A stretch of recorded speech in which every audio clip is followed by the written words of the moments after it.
All right, perfect. Without further ado, my time begins now. David Ortiz, Ivan Rodriguez, Jeff Bagwell, Mike Piazza, Tim Raines, Paul Molitor.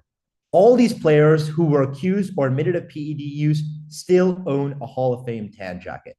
These players are just some of the many players that use PEDs, and it doesn't even include players who were actively racist or cheated on the field, used spitballing, used spider tax, or used some other method to gain an advantage. The fact of the matter is that the majority of the players in the Hall of Fame have cheated in some way, and by punishing Bonds unfairly, we set a dangerous, dangerous precedent. And for these reasons, we are so proud to affirm the resolution that this House regrets the failure to induct Barry Bonds into the Baseball Hall of Fame.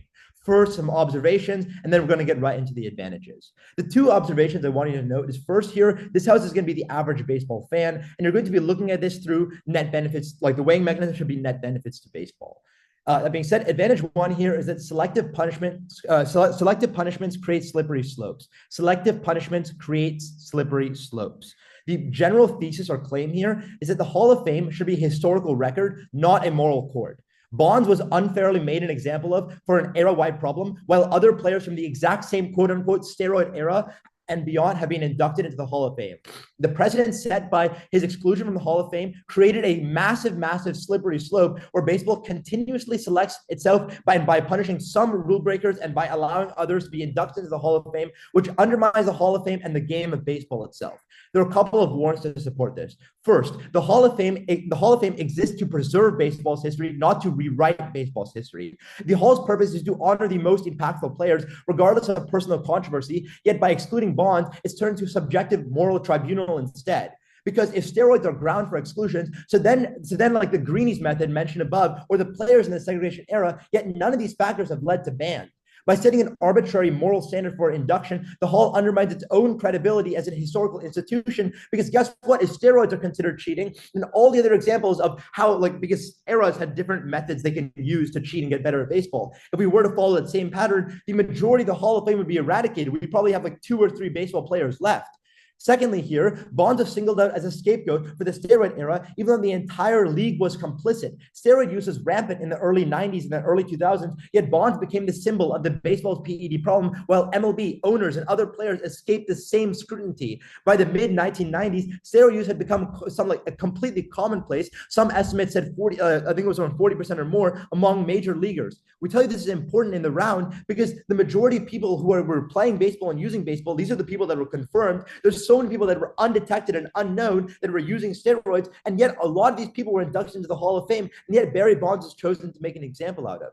For example, the Mitchell report named over 80 players that connected to PEDs, but players like David Ortiz and Ivan Rodriguez were still inducted into the Hall of Fame while Bonds is blacklisted. The third warrant here is that the slippery slope is already happening. Look at spider tack and look at this, look at the new technology being developed. Baseball has always had forms of cheating and performance enhancement, yet the league only enforces rules when it becomes convenient for them, proving Bond's case is just one example of a broader trend. For example, look at pitchers using spider tack, which is effectively just like a grip used on baseballs to make them throw it easier in order to increase the spin rate, which is really, really rampant lately. And yet and all of these users have been inducted into the Hall of Fame, like a lot of these users to be inducted into the Hall of Fame and will be inducted into the Hall of Fame, and none of them have faced any blacklists or any bans. And then once again, you see here that just overall, there's this general theme of just arbitrary punishment and no consistency within the Hall of Fame, which undermines it as a credible institution of baseball players and undermines it just generally deters the game as a reputable institution. What are the impacts here? One, the Hall of Fame entirely just collapses because if Bonds is in and Ortiz is out, then you have no clear standard for which the Hall of Fame operates, which means it loses its entire credibility as an institution. You already see the majority of baseball fans and the majority of baseball players are upset. You ask anybody, they're like, why isn't Barry Bonds inducted to the Hall of Fame? And they all know it's because the Hall of Fame is already somewhat corrupt. And we all know this because some players were inducted because of steroid use and others weren't. This literally destroys the reputation of the league, which leads to monetary losses not only for the league, but damages baseball reputation, which is a net negative. Secondly, here though, the Hall becomes meaningless because not only will the Hall not exist, but baseball itself, the game will be devalued because the Hall excludes Bonds and it misrepresents the very idea that the era shaped modern baseball. Once again, the Hall is not a moral court where you're supposed to be telling the most moral, like the most moral objectivities. Rather, it's a historical record where you're telling the story of how baseball was played over time. And if Barry Bonds was a steroid user and became the best of players among all the steroid users, then you should be inducting him to the Hall of Fame because that was the era that he was playing in. Advantage 2 here is that Barry Bonds was a scapegoat for the problem. Advantage 2 here is that Barry Bonds was a scapegoat for the problem. The general claim here is that the Baseball Hall of Fame was established to celebrate the greatest players in the sport's history, and excluding Bonds for these character-based reasons contradicts the entirety of its purpose. There's a couple of warrants here. First, the Hall of Fame's purpose is to recognize baseball's greatest players, not its best individuals. The Hall of Fame exists to preserve baseball history and honor the most talented figures, but not to evaluate personal virtue. According to the Hall of Fame website, word for word, the mission statement is this: the Hall of Fame's mission is to preserve the sport's history, honor excellence in the game, and make a connection between the generations of people who enjoy baseball. This demonstrates very clearly to you judges, the Hall of Fame is not about baseball, like baseball purity, but rather about reflecting history. PEDs, spider tacks, spitballs, corked bats are all part of the MLB history. For example, Ty Cobb was a known racist and a violent player, yet remains in the Hall because of its baseball dominance. So you have to separate the art from the artist here, Judge, when you're looking at the round. You have to look at the best baseball players, not the players that were the most, for example, pure, or the people that you agree with the most. You have to look at the players that had the highest batting averages, that literally won the most awards, because those are the people that should be, there's no other way, objective way to measure the Hall of Fame in baseball performance. The second warrant here is that excluding Bonds creates a completely hypocritical standard because baseball has always had cheating, controversies, and scandals, with players with flaws has still been honored based on talent. For example, pitchers from the dead ball era doctored baseballs, and many Hall of Famers used amphetamines from which PEDs of their time. So once again, you see here that like there's just different eras in which people played baseball, and from them they were rampant among their use. And third one here is that Barry Bonds was legitimately the best baseball player of his era. Even before allegations of steroids, Bonds is already a 3-time MVP, 8-time a Gold Glove winner, and an elite player. His career WAR ranked secondly to only Babe Ruth, proving he was literally one of those dominant forces in baseball. And we tell you here that it was literally undeniable. If you were to take away his steroid use, if you were to take away everything else, he would still be the most dominant player. So you have to look at the actual statistics and the number here and separate the art from the artist, because that's the way you're going to be voting for side government. Thank you so much.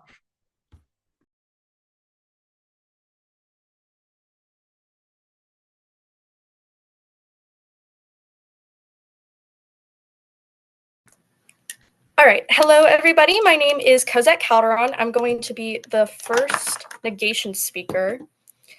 I'm not going to give an off-time roadmap. I'm just going to go straight into it, unless anybody has any questions. No? Great. Okay. My 8-minute timer will begin in 3, 2, 1. This House I'm sorry, I'm reading my case off the screen. This House regrets the failure to induct Barry Bonds into the Baseball Hall of Fame.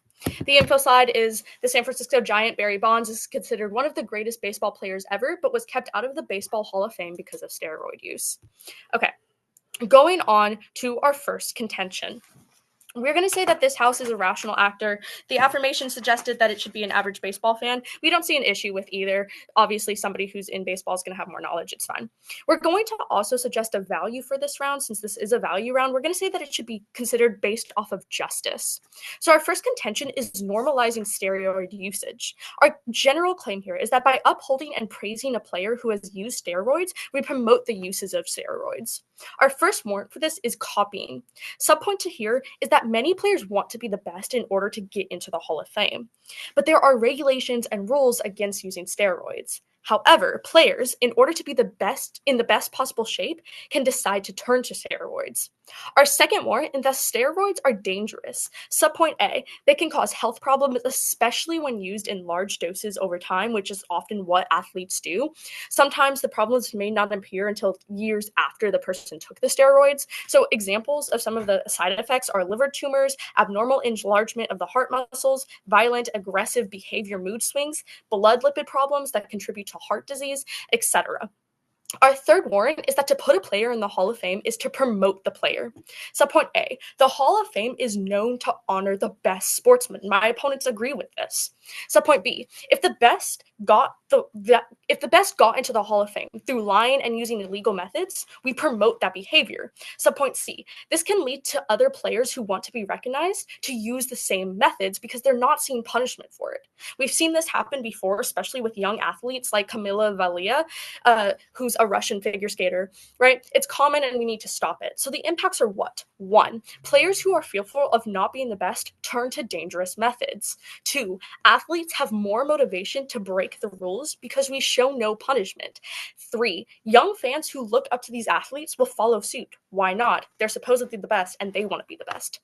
What are the terminalized impacts? Death and suffering from overusing steroids, and 2, the loss of real competitive sports. It's not going to be fair to other players, not bringing justice.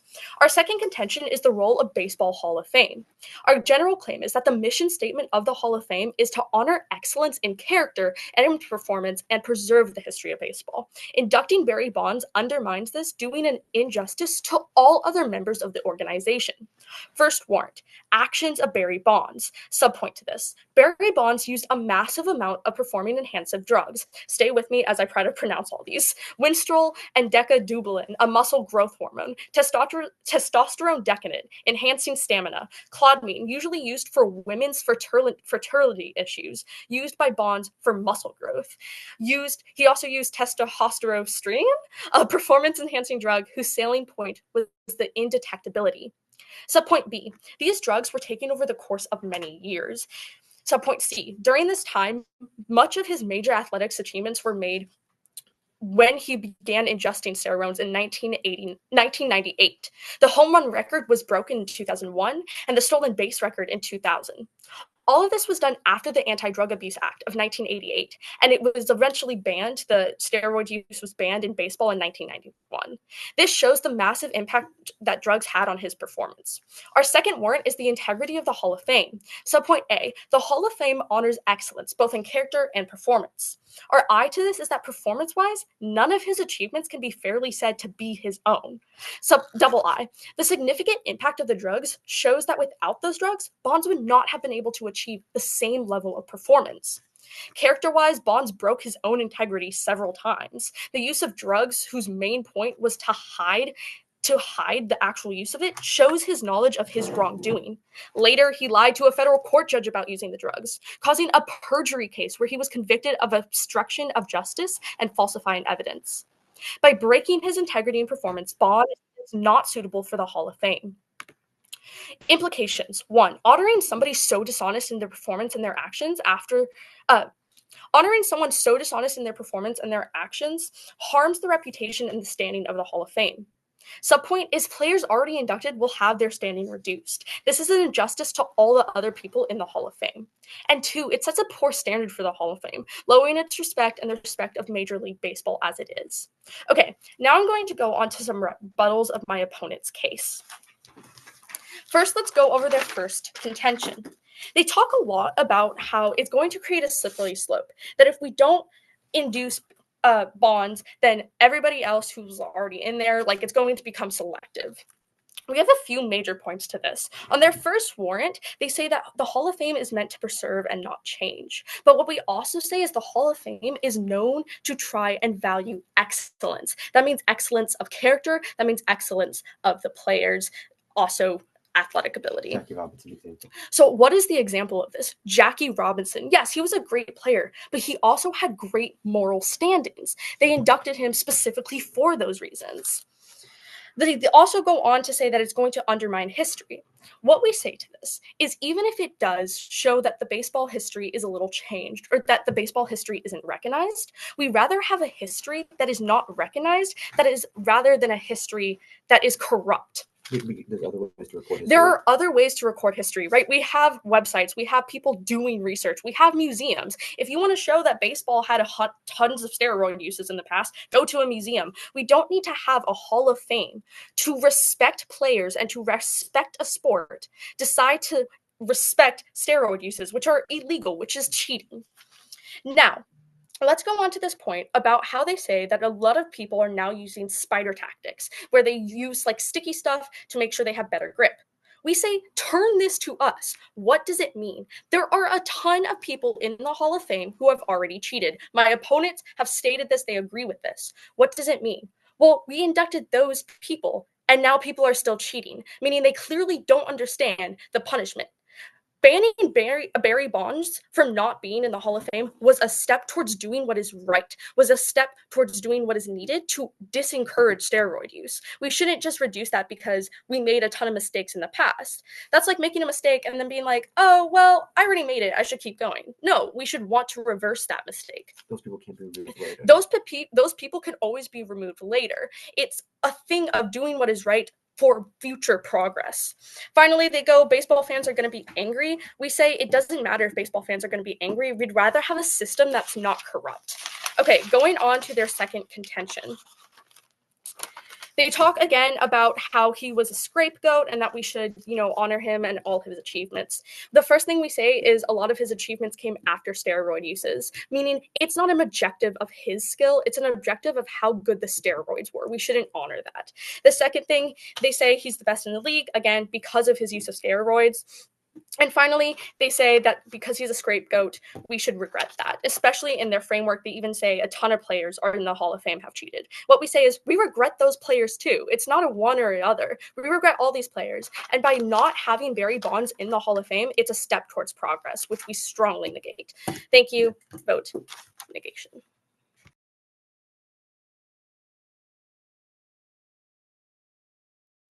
All right, dope. Great speech. Is an off-time roadmap okay? No? Great. Time starts in 3, 2, 1.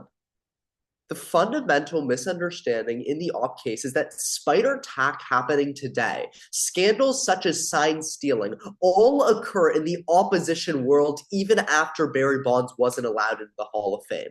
While side opposition comes up here and tells you that it's bad that people steal signs and use spider attack today, why is it that not letting Barry Bonds into the Hall of Fame didn't solve that?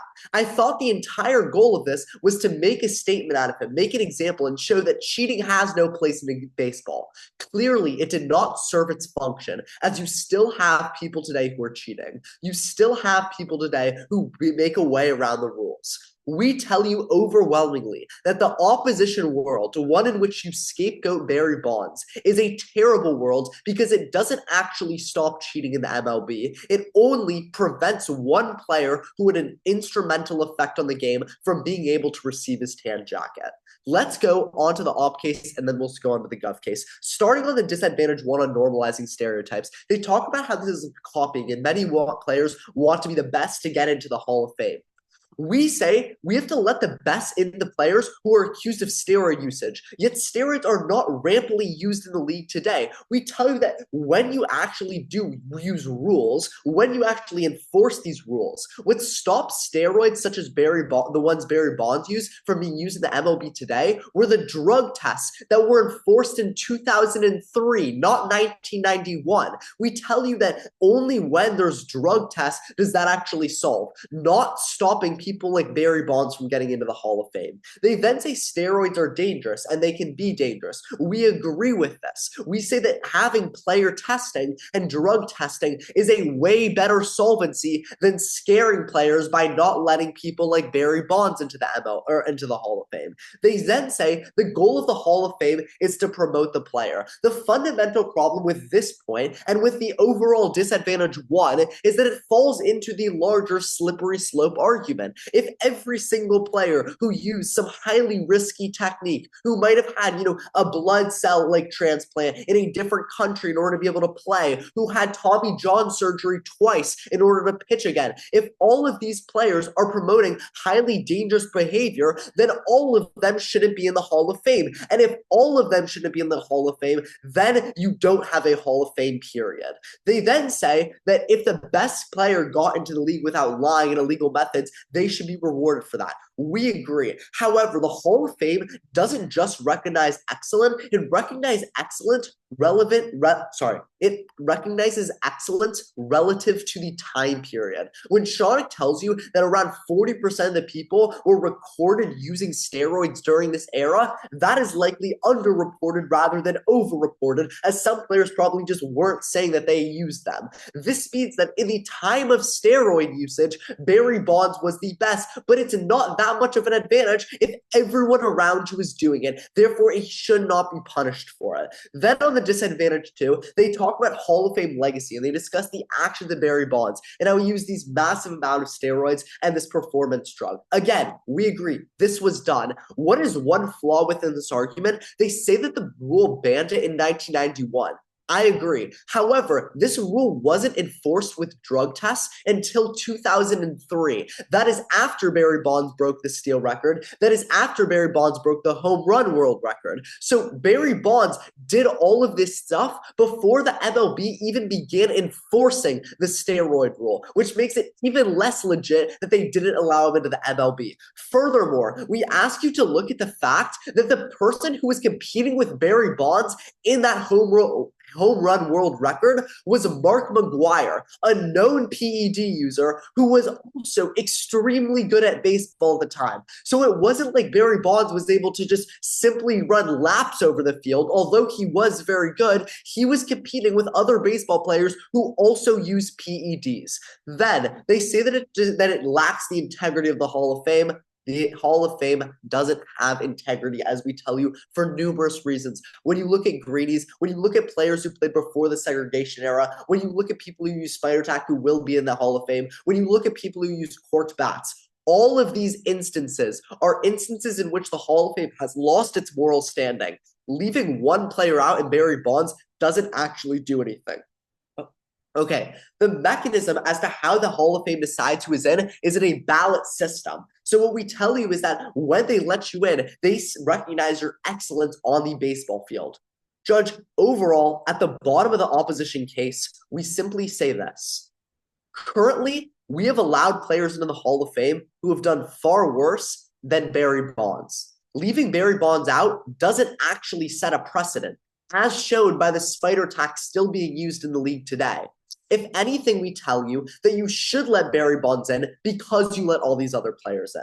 That said, let's move on to the affirmative case and some responses here. They said that the Hall of Fame values excellence and gave the instance of Jackie Robinson. Again, we agree. The Hall of Fame does value excellence, but it values excellence relative to the time period. So when you consider the time period that Barry Bonds played in, we tell you that Barry Bonds was in a steroid era. Therefore, it makes sense that his achievements were big because they were in that era and he used them as well. We think that relative to the time period, Barry Bonds was far from the worst offender. And even if you can make the stance that he was, there had already been players let in who had done worse. They say that it undermines history and you're not recognizing, they say like you're undermining history when you do this. Again, we tell you history has already been undermined. How many people do we have to name who have been let in prior to Barry Bonds, who had done so much worse, so much more morally repulsive things, and so much worse physically scandalous things? The last thing they say here is this idea that we regret all these players.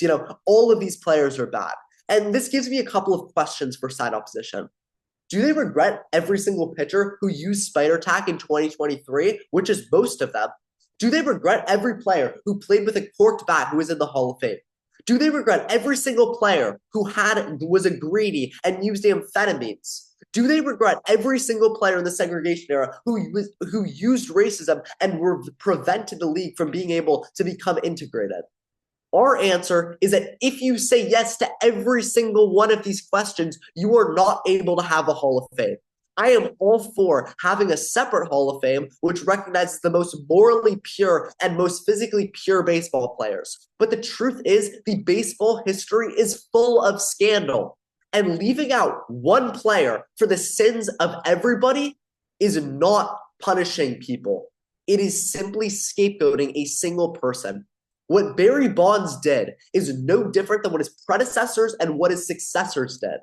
However, by singling him out and his impact on the game, It is not actually doing anything. It is only leading to a slippery slope where now the Hall of Fame should not let anybody in who does anything that is against the rules explicitly stated. And that is a terrible precedent. That is a terrible slope. Therefore, I am so proud to affirm the motion. Thank you.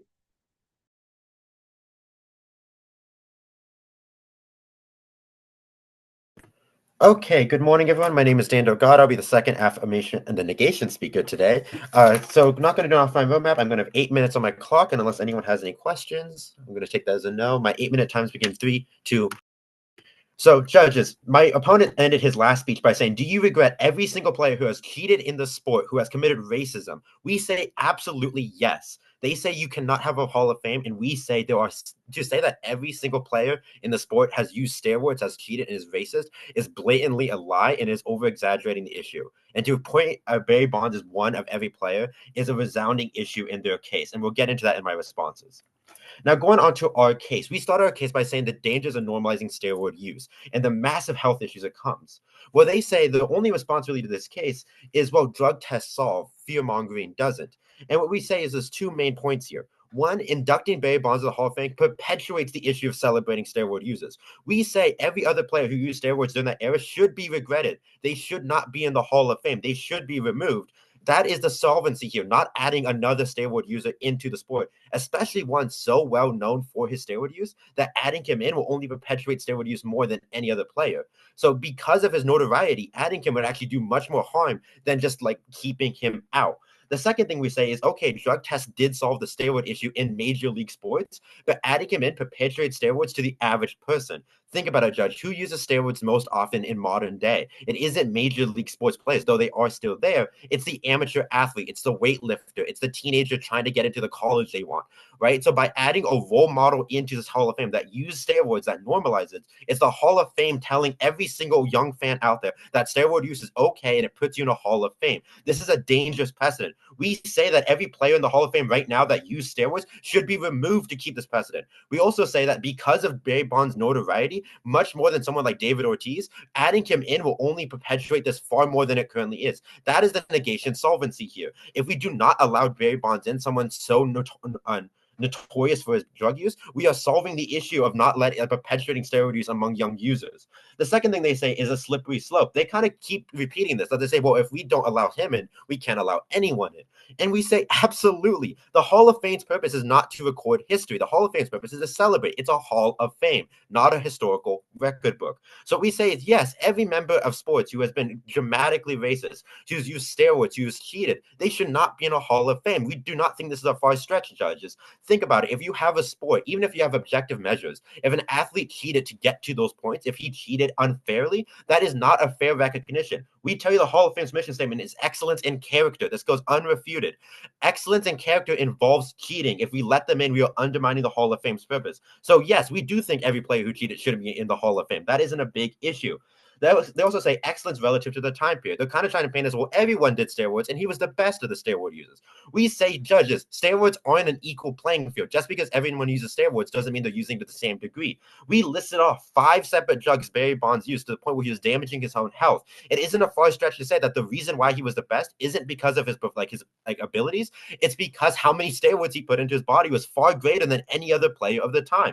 And even if you don't necessarily buy that, you have to buy that steroids don't make an even playing field just because everyone is doing them. They use them to various degrees. Even then, a player far better than Barry Bonds during that time period who opted not to take steroids would not be allowed in the Hall of Fame under AF's framework here. We say that player who performed significantly worse than Barry Bonds should be let in because he achieved his performance fairly, not Barry Bonds, who did it completely unfairly. It's not a level playing field. He isn't significantly better than every other steroid user, and if it is, because he's using more steroids. They even said McGuire was an example in this second rebuttal. We even say, yes, McGuire did steroids. So yes, okay, he did an equal amount of steroids than Barry Bonds, he shouldn't be let in either. It isn't a far stretch to say these players shouldn't be let in. Some players during that time, they said 40%, even if that's unreported, let's say 20% of players during the time period didn't do steroids. We say those 20% should be let into the Hall of Fame far before any other player because there were honest people during that time playing the sport fairly in an equal playing field. And they probably there's a great possibility they had greater natural ability than all these other players, but they were not let in because they used the steroids. Steroids fundamentally severely undermine Hall of Fame because now it's impossible to tell where the athletic ability of these players actually are. So look at Barry Bonds. Sure, he probably was an amazing player. We would never know that with his records because of the use of steroids. We don't know to the extent of how much steroids actually helped him. He was good before steroids, but we don't have an objective measure now that his steroid use completely undermined that. The players who didn't use steroids that have the objective measure should be prioritized first. They even say that, well, he did it before enforcement happened, how he tested before 2000, he did it before 2003. We tell you a few things. First, we literally tell you one of the drugs he took it for the reason of it being undetectable. He understood testing was happening, so he took a drug that was undetectable, actively trying to avoid the rule set. That is a massive act of dishonesty and unintegrity here. Again, the purpose of the Hall of Fame is to honor excellence. It's to celebrate people. We shouldn't be celebrating people who are cheating in their athletic performance and then trying to avoid action about it. Again, it goes undisputed that he got charged of perjury. What other player are they talking about in the Hall of Fame has gone to federal court for the obstruction of justice? He is actively undermining his own integrity. That should not be celebrated in the status quo. Lastly, they say, well, the Hall of Fame has no integrity either way, so why do we even care? Just let him in. We say, Judge, just because the mistakes of our parents letting in other people shouldn't mean we let in another person. Just because we've made the same mistakes in the past is no justification for letting in other players. We say, okay, the Hall of Fame probably lacks integrity now. That can be fixed by taking out these players, not adding another player who has no integrity. That makes no sense. Now, going back onto the affirmation case, they talk about selective punishment and how it's supposed to be a historical record and we're only punishing Bonds. We tell you a few things. One, Bonds did it significantly more and then got charged in a federal court for perjury. So it's not selective punishment. It's the fact that, he did it to a far greater degree, then got charged in a federal court for it. The second thing we say is, well, the Hall of Fame does measure character. We let Jackie Robinson in because of his abilities to overcome racism. That wasn't athletic performance. That was performance of character. There is a precedent in the Hall of Fame being a unit of measure of character and performance alike.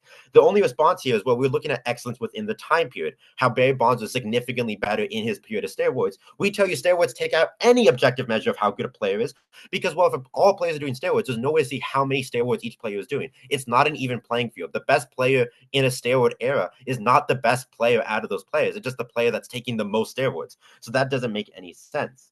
We also say there's already other ways to record history. This is the main thing on your ballot right now. They are trying to say we are actively taking out Barry Bonds and we're trying to change the historical record. We tell you a Hall of Fame is not a historical record. It's a celebration of a person's life.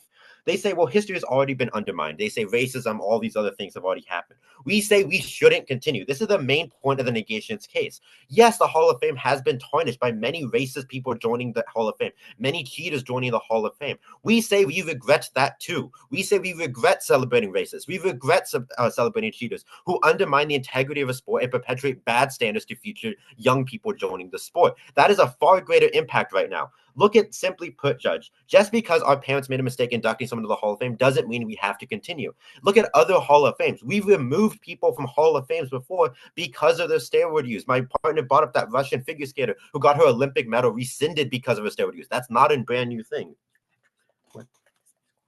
They also say the status quo isn't solving, that the fact we didn't let Barry Bonds in had no effect because we brought up the steroid use currently in the sport.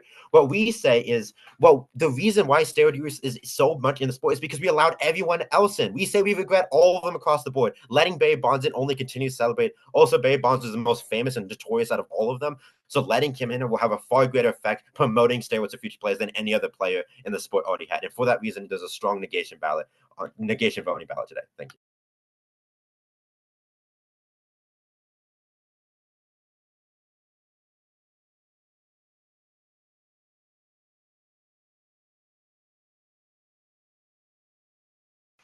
Okay, hello everybody. Again, my name is Cosette Calderon. I'm going to have 4 minutes on my clock. No off time roadmap. Is everybody ready? Yes? Okay. I have 4 minutes. I'm sorry, did somebody say something? Yeah, I'm ready to start. Okay. My 4-minute timer will begin in 3, 2, 1. Hello, Judge. We still strongly negate. So first, let's go over some preempts. What the affirmation is going to come up here to try to win your ballot. The first thing they're going to try to win on is this idea that there will never now be a Hall of Fame because we took everybody out, because we as the negation regret inducting racists, people who cheated, people who use steroids, etc. We had a few responses to this throughout the case. The first thing is we say it's better to have no Hall of Fame than to have a Hall of Fame that's corrupt. Having a corrupt Hall of Fame completely outweighs anything on the affirmation side. Why? It's perpetuating issues. It's perpetuating not having fairness in the sports. It's perpetuating to young audiences that it's okay to look up to people who cheated, who damaged their bodies continuously. So we say, fine, we'd rather not have a Hall of Fame if it's corrupt. The second response we have to that is that we have other ways to measure history. A Hall of Fame is to celebrate somebody's life, to celebrate their character. It's in the mission statement. It went unrebutted throughout this round. What does that mean? It means that, yes, we have museums. That's recognizing history. But the Hall of Fame is to celebrate peoples individually. We shouldn't celebrate somebody who actively cheated. We shouldn't celebrate somebody who is racist. So yes, we regret all of them.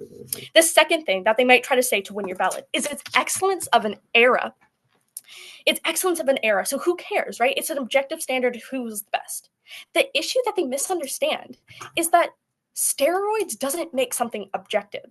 It's not celebrating individuals if we're basing it off how good people were when they were on steroids. We're basing it off of how much steroids they used, how many they used, how often they used to push them to the steroids' best of the abilities. We shouldn't recognize medical achievements in a baseball Hall of Fame, right? That doesn't make sense.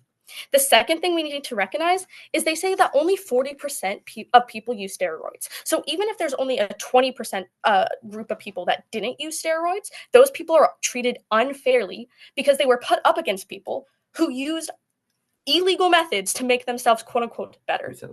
We need to celebrate the 60% of people who didn't, or even just the 20% of people who didn't use steroids and really tested their own abilities. The third thing they might say is that AF solves more with drug tests. We say we'd rather not have any precedent of celebrating people who did something wrong in the Hall of Fame. It doesn't make sense. We need a step towards progress, which leads us to our collapse point, role models. How people see the world is how they act. If a young kid is seeing that a person who was tried in federal court for cheating is now put into the Hall of Fame, it doesn't make sense for them not to follow the same methods because they want to be famous. They want to be successful. We shouldn't set that precedent for young kids. We shouldn't set that precedent for people trying to go to college. We say that the dangers of steroids and the dangers of even having a 1% chance that we're promoting those steroids needs to be taken out of the Hall of Fame.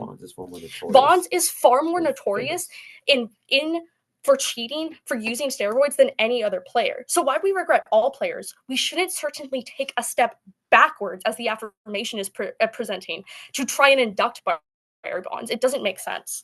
So finally, let's go on to Wayne. Why do we win on Wayne? Well, the first thing we see is if we're going based off of justice, we're bringing a far greater amount of justice to the players who didn't use steroids and a far greater amount of justice to people who are looking up to players by showing them that it's not okay to cheat.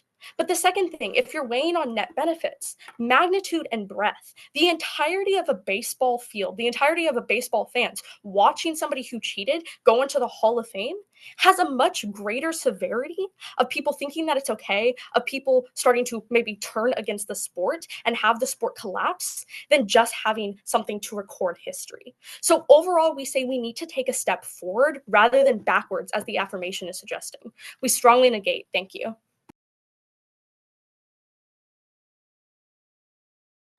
Perfect. I have 5 minutes in my clock, beginning now. In 10 minutes, when you write your ballot about this round, it's not going to be about regretting the entirety, if not the majority, of the Hall of Fame, because while it is true that there are museums, there are other places to celebrate baseball's history and legacy. The Hall of Fame is a historical record more than anything else. Judge, when you do write your ballot, it will be about when the Hall of Fame collapses, because when you regret the majority of baseball players, baseball as a sport, as an institution, loses value. Look at the very first speech where I tell you that if the Hall of Fame no longer exists, if the Hall of Fame no longer has the credibility and the prestige that it has, people will stop watching baseball. People will stop caring about baseball because every single sport has a Hall of Fame that people can look to. People can say, these are the greatest baseball players that can ever exist. We tell you that right now, the biggest harm to baseball right now is not going to be of that of increased steroid use, because as side opposition concedes that it will happen in either world.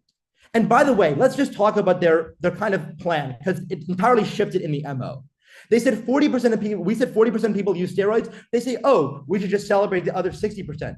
But it's not that simple as we tell you. There's a clear slippery slope. How about spider tack? How about racism? How about spitballing? How about greenwashing? Not greenballing. There's all these other examples we give you that makes it impossible to determine who should be in the Hall of Fame and who should not be. Because at the end of the day, everyone has done something wrong to some extent that makes it almost impossible for us as humans to decide who should be inducted and who should not be.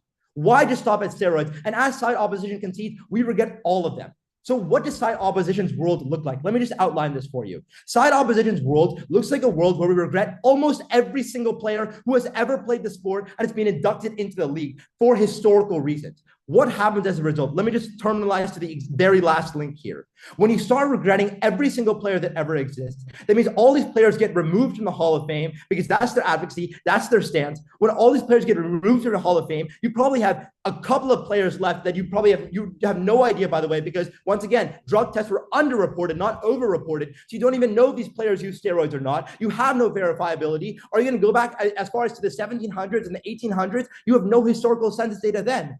Look at the slippery slope that arises when you try to remove one player. When you try to remove all the players, it becomes either non-existent or it becomes a mechanism where you either have the best baseball players or it's a complete slippery slope. In their world, you don't have a Hall of Fame. That's the truth. You don't have a Hall of Fame. And when baseball doesn't have a Hall of Fame, it loses its credibility. It loses people going to its games. It's the hardest, the most terminal impact in this round because baseball, once again, the weighing mechanism is net benefits to baseball, not net benefits to humans, net benefits to baseball. And when people stop watching baseball in the news, when people stop going to baseball games, baseball collapses as an institution, which means this is the highest terminal impact in the entirety of the round. Because insofar as advantage one goes completely conceded, as the Hall of Fame is going to collapse because literally there's no consistent rule as to who's admitted to the Hall of Fame and who isn't. That's going to be the world of the opposition. Now, look at the world of the government. Steroid use is not rampant right now. Why? Because drug tests have been solving. And although they have said that people will look up to Barry Bonds and say, oh, he used steroids, I'm going to go and do steroids now, they would have done that anyway. People know Barry Bonds is a great player. If they knew that he used steroids, which everyone does know that, they could have used it anyways. Putting him into the Hall of Fame doesn't change anything because guess what? All these players still exist and use steroids. And regardless, drug tests... Pause time. Yeah. The point that Barry Bonds is famous, so therefore people would have still copied the steroid use is brand new in this round and can't be brought up in a rebuttal speech.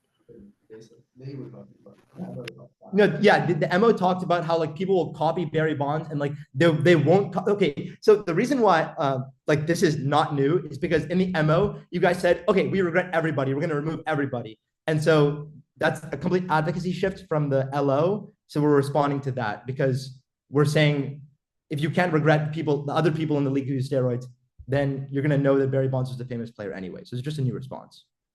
Judge's discretion, obviously. Okay. Time resumes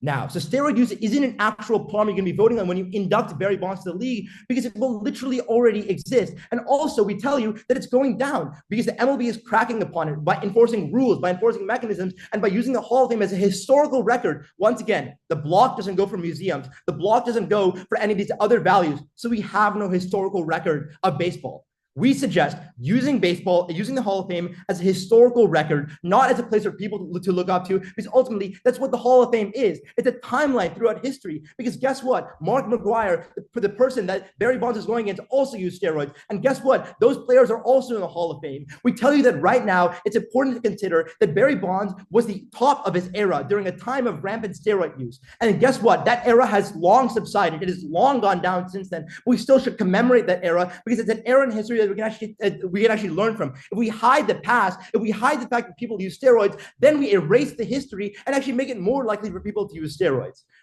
At the end of the day, it's very clear. Side opposition hasn't done enough work to earn your ballot.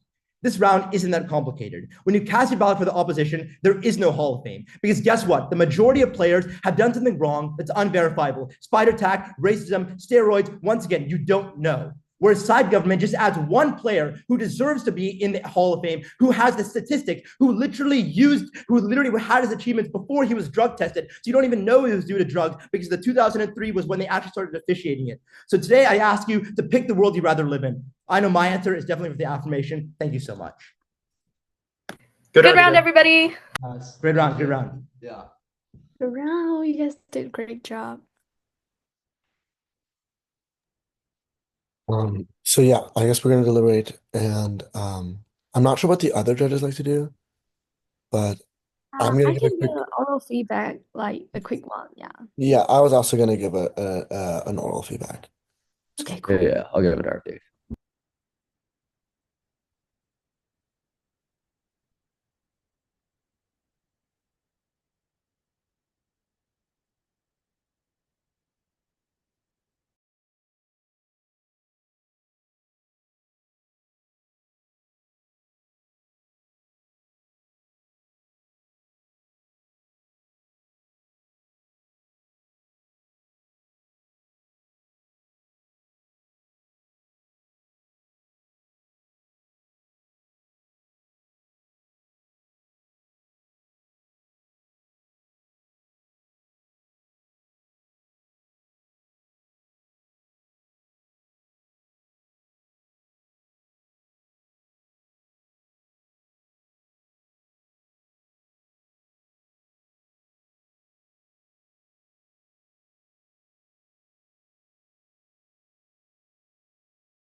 Hi, David. Would you like to go first for the feedback, or Timothy?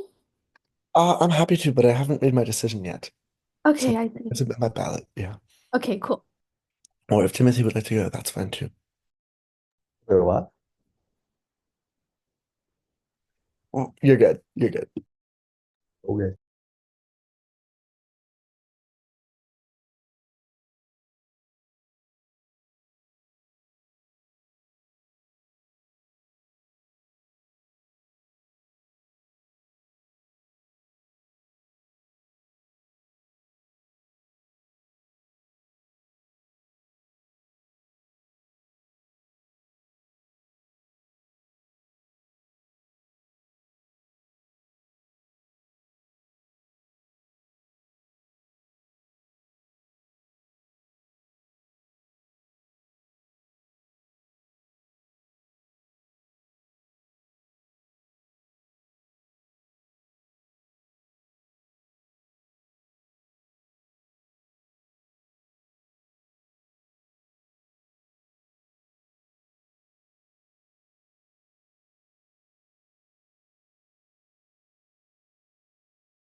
Okay, cool. We have decision. Is everyone here?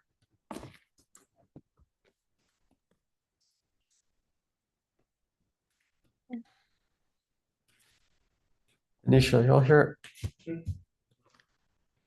Okay, sick. Congratulations everyone for breaking into the octaves. It was a pretty brutal break. It's a 2-1 for the negative from Benicia. Christina, you're the squirrel, so you can go first.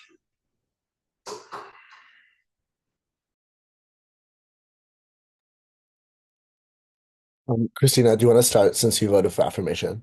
Oh, yeah, sure. I have affirmation because I think they have like a stronger case overall, and um although the negative team made like compelling point about Bond's lack of integrity, the affirmative arguments about the Hall of Fame's purpose and inconsistent standard applied to other players are more persuasive. Um Also, they make like the affirmative team make a stronger cases, excluding Barry Bonds from the Hall of Fame, create a slippery slope, and determines the Hall's purpose as a historical record. Their arguments about inconsistent standard applied to other players were compelling. Um, and for the negative team, I think you guys did pretty well to accurately highlight the integrity and character issues about Bones' stereotype use and make like a principal argument about the hall should upon high standards. And your points about dangers of normalizing stereo use were well taken. Um, so I think those are the reason that I voted for affirmative team. And in terms of like suggestion, I think you guys both did pretty well speaking out loud and refine like the practice and flow. You have like a smooth, naturally delivery, but just don't afraid to use pauses and silence strategically to allow your points to sink in. Thank you.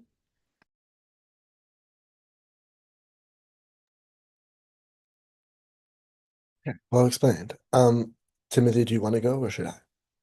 Sure, I can go.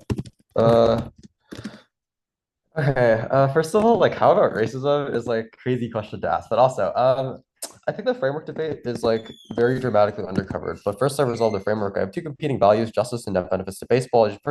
I personally just want to say I ain't got no clue what net benefits to baseball mean until the PMR. But more importantly, I have no reason to prefer either of these frameworks until I look back to the first constructive and find that I have literally no reason to prefer net benefit to baseball. But I'm told to prefer justice because quote unquote it's a value round. To me, it seems like justice is then the better framework because like there at least is a justification for I should be using justice.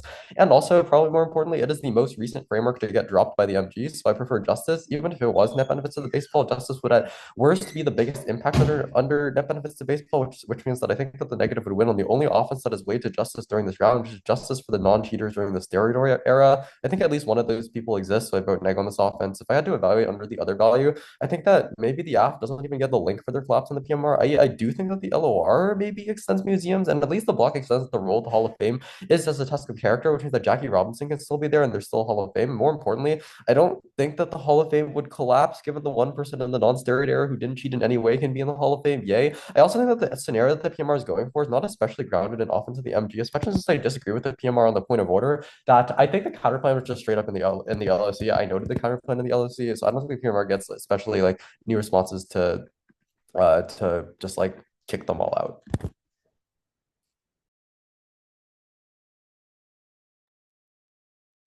Okay, you're done? Okay. Yeah. So let me just open my flow. And I think I'm much more of a yapper than both of the other judges. So you guys can cut me off anytime. Um, but okay, so I voted for opposition kind of pretty easily. I had a really hard time evaluating most of affirmation case by the end of the round for several reasons, right? The first one was a lot of the case was like, oh, like we won't have a baseball Hall of Fame if we like cancel everyone and we like get rid of all the racist players, which, okay, on principle, I have a hard time believing because as the opposition states, it seems like a gross exaggeration that basically every player ever has cheated or was a horrible person in some way and still got admitted to the Baseball Hall of Fame, right? On the framework between justice and net benefits, I mean, at the end of the day, sorry, just to actually, talk about this briefly before I actually get into the core, I got ahead of myself. At the end of the day, justice is a really vague framework. I don't really know what justice means. Justice is so justice can be based off of net bans, whichever decision has the greatest benefit for everyone is the most just. I don't really know what justice means, except that I guess, kind of looking at the moral implications of what the impacts are on the round. So at the end of the day, when I was evaluating this round, I was thinking about, okay, what kind of round is this? Is it a value round or is it, a policy round? I was thinking, okay, is there actually some net benefit impact to any of these things, to admitting Barry bonds or not admitting Barry bonds? And what is quote unquote the morally just thing to do? So again, super vague, like framing as to how I'm evaluating the round. But I think kind of based off of both those metrics, as in what is quote unquote the right thing to do, and also like what has the biggest impact under net bans, opposition wins. So, okay, let me get back into like why I just really have a really hard time looking at the impact of affirmation case, which is first off, you know, you tell me kind of just across the board, oh, like basically all the players in the Hall of Fame cheated in some way. And I have several big issues with the argument. First off, I don't know if I believe you flat out. I don't know if I believe you that, flat out all these people were cheating all the time. Second off, what the affirmation is doing with this argument is they're kind of saying that like every form of quote unquote cheating is morally the same, right? That, using steroids or being racist is equal to like using a spike ball or whatever. I don't know the actual baseball term, you know?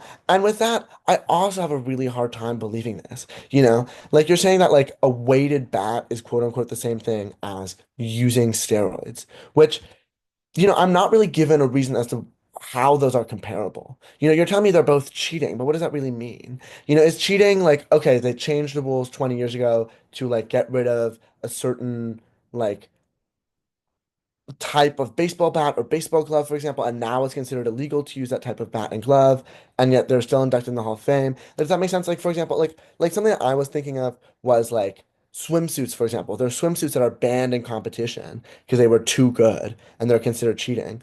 But it's not like the swimmers got their medals revoked while everyone was using them, right? They still won their medals. So again, I have a hard time looking at what does cheating mean? How is it comparable to steroid use? And what it really means for players who are in the Hall of Fame and how they would get revoked or not revoked. But furthermore, I end up evaluating this round not really from like a policy perspective per se. So you're telling me that like, oh, in the opposition world, when Barry Bonds is not in the Hall of Fame, and we're actually getting rid of all these baseball players all of a sudden, and we won't have a Hall of Fame. But that's not really what the round is about.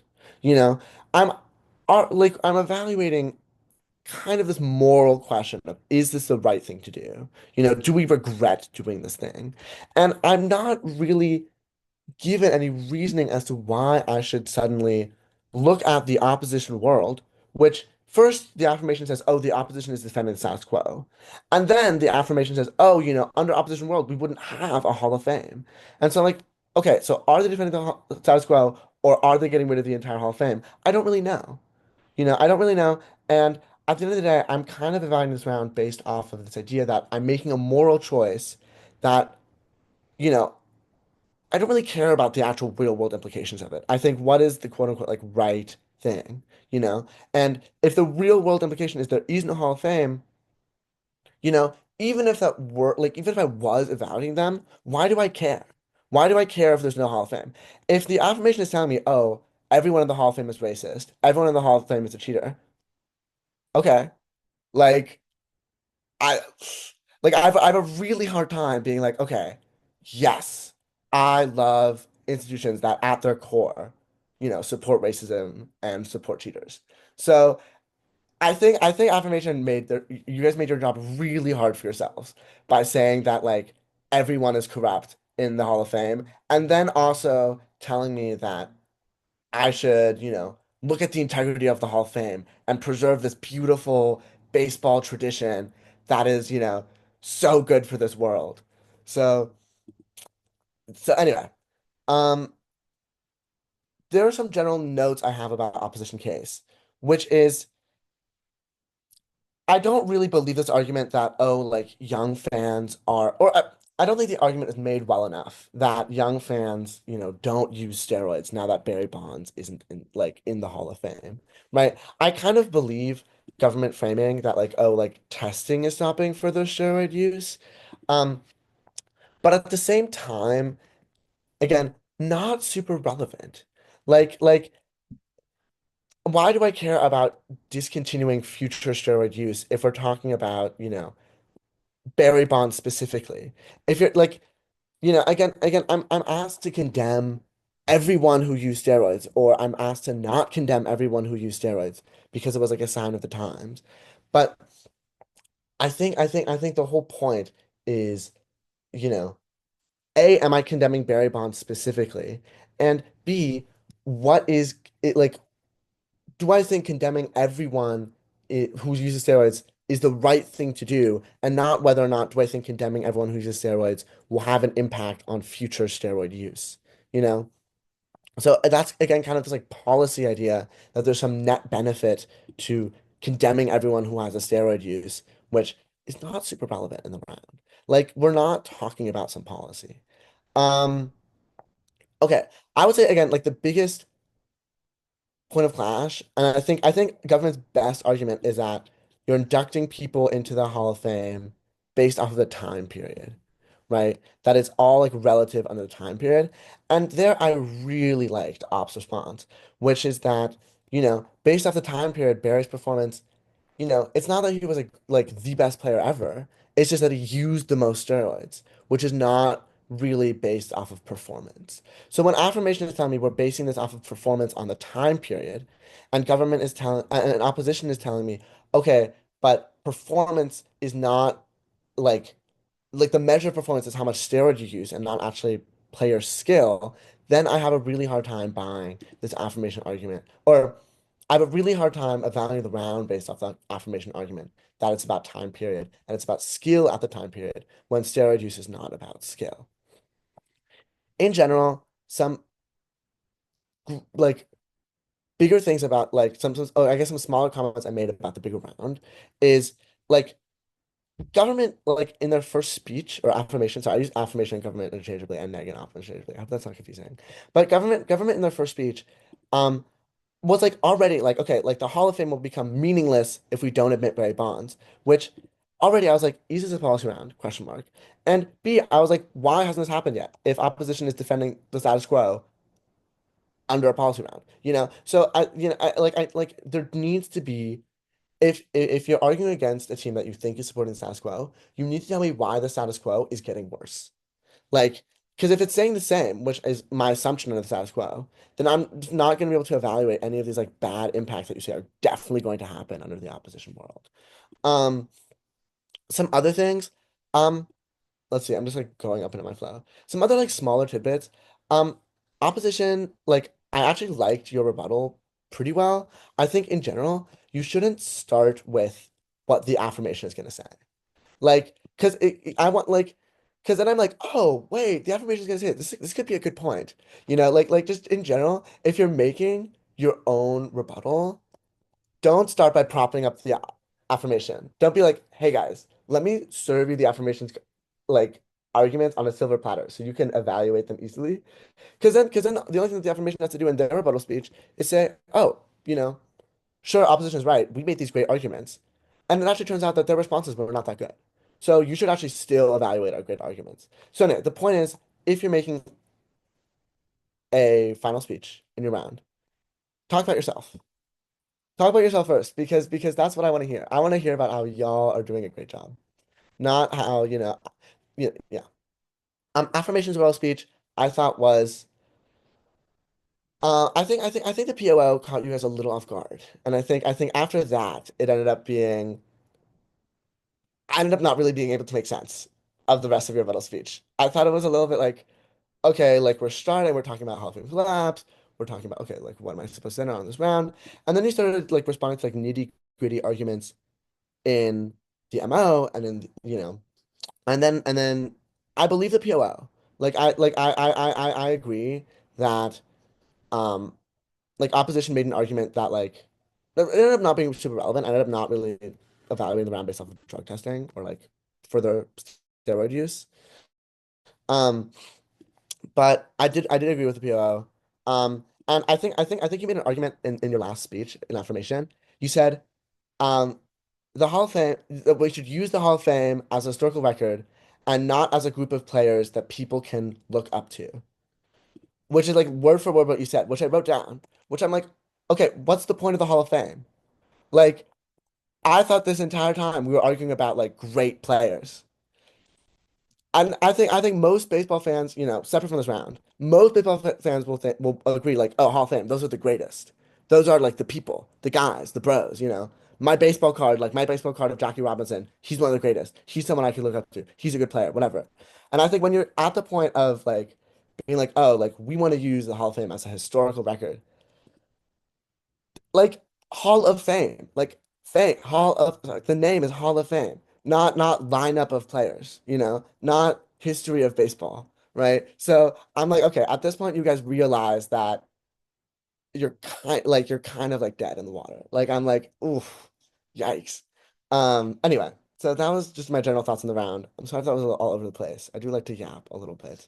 Um, but do you guys have any questions for me or for the other judges, or do the other judges think I said something incorrect? I don't know. Y'all were great, and thank you so much, judges. Yeah, great luck. Good luck, guys. I have a question. So, well, I guess I'll speak from Xander's thing.